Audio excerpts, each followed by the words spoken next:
looking at area of the teeth, this would be the pulp area, and then the dentin and the pre-enamel. Now again, we're not going to focus a whole lot. I gave you this because I don't think you have anything, in your lab manuals. But you can see here, there's the enamel line, right here, the pre-dentin, or what becomes the dentin. There are several other slides here that show differing views, enamel, dentin, or pre-enamel and pre-dentin, because they haven't erupted yet. So those are one way of looking at the layers of the teeth. They're going from outside to in, enamel down to pulp. Another way is actually looking at the tooth as it from the portion that's in the gum to out of the gum. So we have 3 sets of salivary glands. We have the parotid gland here. Note it's somewhat in front of, it's anterior and inferior to the ear. The duct leading into the cheek. We have a set of glands that are called the submandibular glands, one on either side, the side of the mandible. And then we have sublingual gland that are underneath the tongue. Okay, so we're going to start out by looking at the parotid gland. The parotid gland makes that serous, that watery serous fluid that contains the salivary amylase. And we see the cells within the parotid gland are organized as clusters. We call these acini.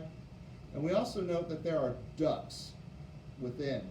So remember, we talked about endocrine glands, which release their hormones directly, or their substances directly into the bloodstream. We also have exocrine glands, which release their secretions into ducts. So a lot of what we're looking at tonight, we're going to see a lot of ducts. And here we have some. As we go through, I'll distinguish between the 2 types of ducts. And get a slide that's a little more obvious. Okay. So on the salivary glands, they're organized into structures that are called lobes. And we can see these lobes are separated by connective tissue, these septa that separate them. Some of the ducts that we have are actually within a single lobe. Those are called intra, I-N-T-R-A, lobular ducts. And then we note that some of those ducts are located actually within the septa that separate the lobes. So they're found between the lobes. We call those interlobular ducts. And basically, you think of that the secretions go into the intralobular ducts, which lead to the interlobular ducts, which are then going to exit out of the gland. All right, so again, parotid gland here. Note those serous acini. They tend to be a little bit smaller than when we see mucus acini. Maybe slightly smaller, and they stain a darker color. It's not obvious necessarily when you see them in isolation, but if you see them next to each other, it's much more obvious. So I have several of the parotid glands here, and a lot of these are to show you what the ducts look like. Here's another parotid gland. Here's one. This is an intralobular duct.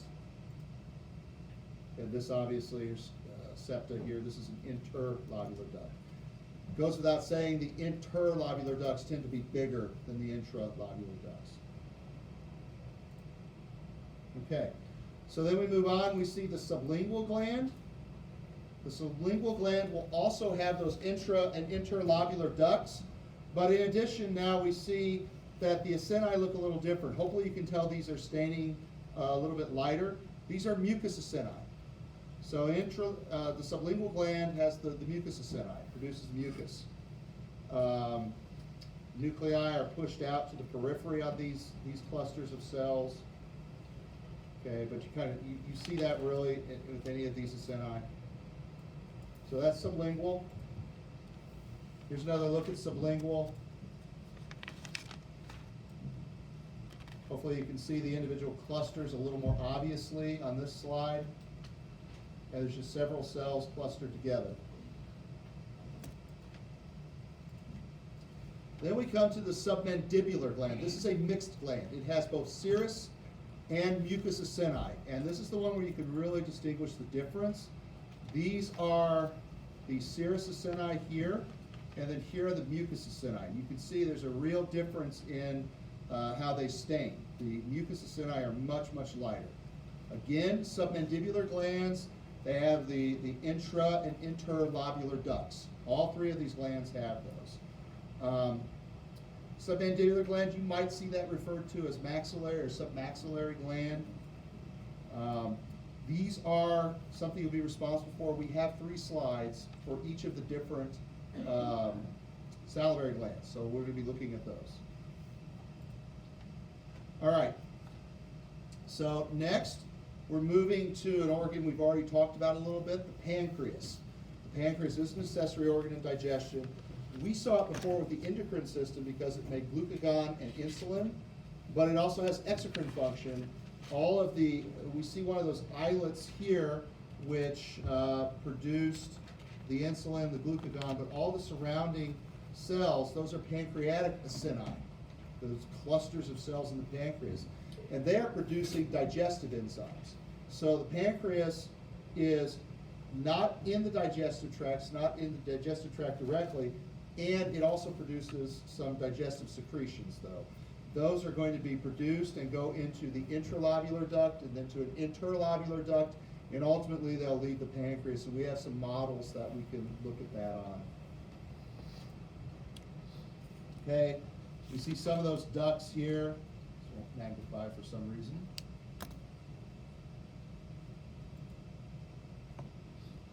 Okay, so a lot of looks at the pancreas. The key thing with the pancreas still, I think, for identification is finding those islets of Langerhans. I think that really tells you what you're looking at. So again, major digestive functions, producing enzymes that are going to help the small intestine finish the process of digestion. They're sort of those middle of the road enzymes. They are not the first line enzymes, not the ones that start digestion, but they're somewhere in the middle. They don't end the process of digestion either. Again, those gallbladder slides are for you. And then finally, the last accessory organ that we're going to look at is probably the major one. That's the liver. The liver is not directly a digestive tract, but it does produce bile, which is involved in digestion, and it has a role in the processing of the nutrients that come out of digestion. So the liver is made up of 4 major lobes, and we'll see that when we look at the model. And then within the liver are smaller lobules, and there are approximately 100,000 lobules in the liver. So obviously, that's a large number. They look in an idealized, if you see a drawing or a model, they're going to look like hexagons. So in the center of these lobules is a structure known as the central vein, and then at each corner we see a structure, or in theory there is, we may not necessarily see it on the slide, but in theory there's a structure that's called a liver triad. You also might see it referred to as a portal triad. And that's going to contain at least one of each of 3 different kinds of vessels. Sometimes you might see a couple of one type of vessel, so there might be 4 or 5 vessels within the triad. The first one is what we refer to as a hepatic portal vein. Here's just labeled a portal vein. There's also a hepatic artery, and then there's the bile duct. It's actually a bile ductal. It's labeled bile duct here. So, what's going on?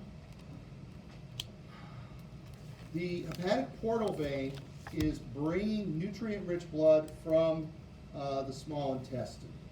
Portal veins are very, very special. They actually are vessels that have a capillary bed at both ends. So there's a capillary bed in the small intestine that absorbs the products of digestion into the blood. Then the blood travels through the hepatic portal vein to the liver and delivers that nutrient-rich blood. Again, it's a vein. This is an oxygen poor in this sense. The blood is then going to travel through special vessels that are called sinusoids They're like capillaries, but they're specialized. They have pores in them so that larger substances can pass through. And then as they move through the liver, ultimately to the central vein, there may be some processing there. So if you have ingested a substance that's not good for you, part of the job of the liver is detoxification. Alcohol is a big thing, but also there's some other substances we take in that may not be good for us. The liver may also take some of those nutrients and store them as glucagon if they're not needed right now. But if they are needed, they'll ultimately move to the central vein, and the central vein will receive that nutrient-rich blood, and then it will exit the liver, join up with the inferior vena cava, and ultimately make its way back to the heart. And the heart will then distribute that blood, that as oxygenated blood, through the artery system, and the tissues will receive those nutrients from that blood. Another vessel here, the hepatic artery. The hepatic artery splits off of the abdominal aorta and comes in, and that is carrying oxygen-rich blood. So that blood is supplying the oxygen that the liver needs, that any tissue needs, in this case the liver. It too is going to move through those sinusoids, delivering oxygen to the surrounding liver tissue until it reaches the central vein, and then from the central vein it'll go back to the vena cava and back to circulation. The last of those liver triad vessels is called the bile ductal, and they're actually, it moves the opposite direction. And we'll see this really more on the models, but the cells within the liver, they're called hepatocytes. They make bile. The bile is going to move into special vessels that are called bile canaliculi. See how we recycle terms? The bile canaliculi are going to move to the bile ductal. And the bile ductal will ultimately take that bile out of the liver, and it will either go to the gallbladder or it'll go into the small intestine. Okay, so that's what's going on at these liver triads. Okay, so if we take a look, here's another look at a lobule, central vein. There's a liver triad area. There's another look. This one's a nicer look. You get a sense for the sinusoids through here, these open spaces. These are the sinusoids. The cells surrounding them, those are the hepatocytes, the liver cells. Note they are organized in long cords. Okay, they surround the sinusoids. So another look at that, central vein here, the sinusoids and the hepatocytes. And that's just a close-up. Look at the central vein again. Here's another look at the triad. This is a close-up to give you an idea of how to distinguish these. The hepatic portal vein is typically the largest. As we saw with veins, its wall is thinner and it tends to be a little more collapsed. The hepatic artery is here, has more of a circular shape, thicker wall, and then the bile ductal, that cuboidal epithelium is making up the wall of that, really simple cuboidal. Okay, so 3 different ones. It can be tough based on the surrounding tissue.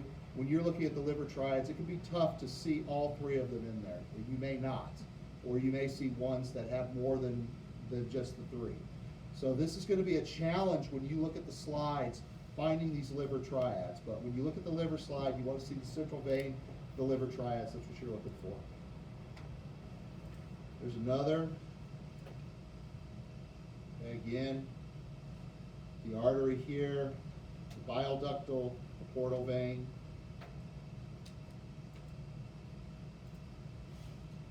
Just another slide showing the same thing. Note here, the artery is very small, the bile ductal is larger, so you can't count on them being the same relative size.